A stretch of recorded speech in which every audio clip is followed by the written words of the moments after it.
Welcome to doctor Maithili's music therapy channel. இன்றைய பதிவிலையும் physical fitness and mind set என்ற தலைப்பில் சில செய்திகளை நம்ம பகிர்ந்துக்கலாம்.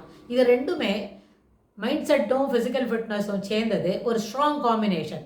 என்ன செய்யும்னு கேட்டால், தொடர்ந்து ஃபிசிக்கல் ஃபிட்னஸாக நம்ம இருக்கோம், physically we are fit enough to execute our work அப்படின்றது நம்மளோட ஸ்ட்ராங் மைண்ட் செட்டை வளர்த்துக்கும். மோரோவர் எப்போவுமே தொடர்ந்து ஃபிசிக்கல் எக்ஸசைஸ் பண்ணுறது, அப்புறம் மெடிடேஷன், அது மாதிரி எல்லாம் நம்ம பண்ணினோம்னு சொன்னால் என்டார்ஃபின் செக்ரேஷன்ஸ் பாடியில் இட் பூஸ்ட். அந்த நேரத்தில் என்ன பண்ணும்? It boost the mind set, it boost the morale, it develops the confidence, it enhances the self esteem. அதெல்லாம் நம்மளுக்கு வரும். இது ஒரு யங்ஸ்டர்ஸ்னால் ஒரு 20லேருந்து 30 வயசு அந்த நேரத்தில் இதெல்லாம் நம்ம பழக்கப்படுத்தினா at a later point of our life அது ரொம்ப உபயோகமாக இருக்கும். முதல் விஷயம். ரெண்டாவது, இந்த மாதிரி ஃபிசிக்கல் ஃபிட்னஸ்க்கு முக்கியத்துவம் கொடுக்குறோம் அப்படின்னு சொன்னால் அதுவே ஒரு மைண்ட் செட். அதாவது நம்மளோட மைண்ட் செட்டில் நம்ம ஹெல்த்தியாக இருக்கோம் அப்படின்றதுக்கு ஒரு முக்கியமாக வேணும் இல்லையா? அதாவது மென்டல் ஹைஜீன் ஒரு சில டாப்பிக்கில் நம்ம பேசுகிறோம் அப்படின்னு சொன்னால், மென்டல் ஹைஜீன் என்ன? மன வளம். மனம் எப்படி வளமாக இருக்கும் அப்படின்னு சொன்னால், அது நம்ம வளமாக இருக்கிறோம் அப்படின்ற ஒரு மனப்பான்மையை வளர்த்துக்கணும். நம்மளுக்கு எதுக்கெடுத்தாலும் எங்கேயோ ஒரு நேரத்தில் ரொம்ப நேரம் சாப்பிடாமல் இருக்கிறோம், அதனால் என்ன ஆச்சு?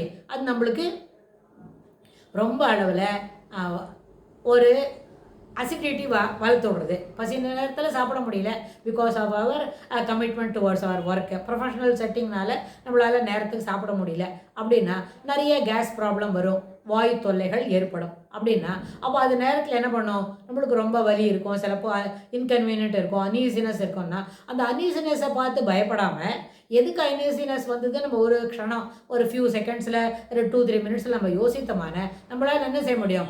அதுலேருந்து வெளியில் வர முடியும். அதுக்குண்டான முறைகள், அதாவது இப்போ கொஞ்சம் நேரமாக சாப்பிடலன்னு சொன்னால் போதுமான அளவுக்கு உணவு அருந்துக்கிறது, சில சமயத்தில் ஒரு லிக்விடில் டயட் எடுக்கிறது, அது மாதிரி ஜூஸ் எடுக்கிறது, அப்படிலாம் எடுத்தோமான அந்த வாய் தொல்லையிலேருந்து கொஞ்சம் நம்ம விடுதலைப்பட முடியும், விடுபட முடியும். அப்படி விடுபட்டுட்டோமானாலே அந்த uneasiness will go out, it will go out. அப்போ என்ன ஆகும்? நம்மளுக்கு எதனால் அன்ஈசினஸ் வந்ததுன்னு. ஆனால் என்ன செய்ய, நம்மளில் நிறைய பேர், இன்னும் நிறைய பேருக்கு இந்த நம்பரை சொல்ல முடியாத கூட பல பேர், ஒரு டோட்டலாக சொல்கிறோம்னு சொன்னால் நம்ம எல்லாருக்குமே அப்படி அன்ஈசினஸ் என்ன பண்ணுறது?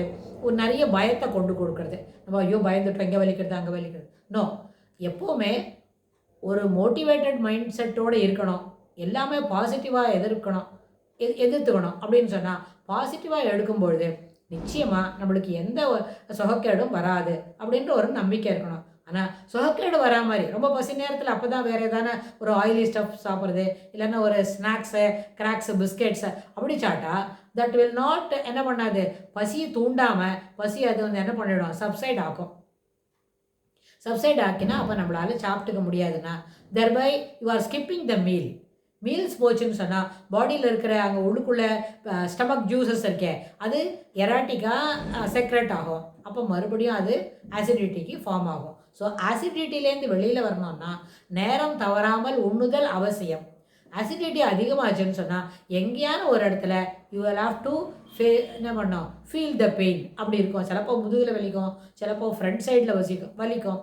எங்கே வலிக்கிறது? ஸோ இதை நம்ம if you are tracking your food habits, அதுலேருந்தே நம்ம ஃபிசிக்கல் ஃபிட்னஸ்க்கு கூட்டின்னு வர முடியும். ஃபிசிக்கல் ஃபிட்னஸ்னால் ட்ரிம்மாக ஸ்லிம்மாக இருக்கிறது மட்டும் ஃபிசிக்கல் ஃபிட்னஸ் இல்லை. எவ்வளோ கனமாக இருக்கிறோம் அப்படின்னா கூட ஆக்டிவாக இருக்கிறோமா, நம்ம வேலைகளை நம்மளால் செய்ய முடியுமா? ஒரு சில வேலைகளுக்கெல்லாம் we can go for the supports, that is not at all an issue. anyone can support everyone அப்படின்ற ஒரு மைண்ட் செட்டில் நம்ம இருந்தோம்னா வீட்டில் இருக்கிறவங்களும் நம்மளுக்கு உதவி செய்வாங்க, வெளியில் இருக்கும்பொழுது நம்மளுக்கு உதவி செய்வாங்க. சில நேரத்தில் யாரும் உதவி செய்யலைன்னா நம்மளே நம்ம நேரத்தில் செய்துக்கலாம். It is not at all an issue. It should not bother. நம்மளுக்கு அதுவே ஒரு பெரிய வருத்தமாக இருக்கக்கூடாது. ஆனால் நம்ம வேலைகளை யாரும் செய்து தருவாங்க, you can expect someone to support you அப்படின்னு நினச்சிட்டா அந்த சப்போர்ட் அந்த இடத்துலேருந்து கிடைக்கலன்னா அப்போ நம்மளுக்கு மனத்தில் வருத்தம் வரும், மனம் வலிக்கும். அந்த நேரத்தில் மென்டல் ஃபிட்னஸ் இருக்கே அதுதான் ரொம்ப முக்கியன்றதை நம்மளுக்கு புரிய வைக்கும். அதனால் mentally you should be comfortable. மனம் அளவில் நம்ம என்ன திறமையானவளாகவும் ஹெல்த்தி மைண்ட் செட் இருந்தால் தான் ஹெல்த்தியாக நம்மளால் ஆக்டிவிட்டி செய்ய முடியும். அப்படின்றதும் இதுக்கு ஒரு ரிலேட்டட் தான். Interconnected between these two அப்படின்னு சொன்னால் வளமான மனம், வளமான செய்திகளை செய்யும் அப்படின்னு சொன்ன வளமான மனம் எப்படி எடுத்துக்கொள்கிறது அதை பற்றி நம்ம அடுத்த பதிவில் பார்க்கலாம். வளமான மனமே எப்பொழுதும் ஏற்புடையது என்று சொல்லி இந்த நம்ம பதிவை நிறைவு செய்கிறோம். இதுக்கு தொடர்புடைய செய்திகளை வரப்போகிற பகுதிகளிலும் பார்க்கலாம். தேங்க்ஸ் ஃபார் வாட்சிங்.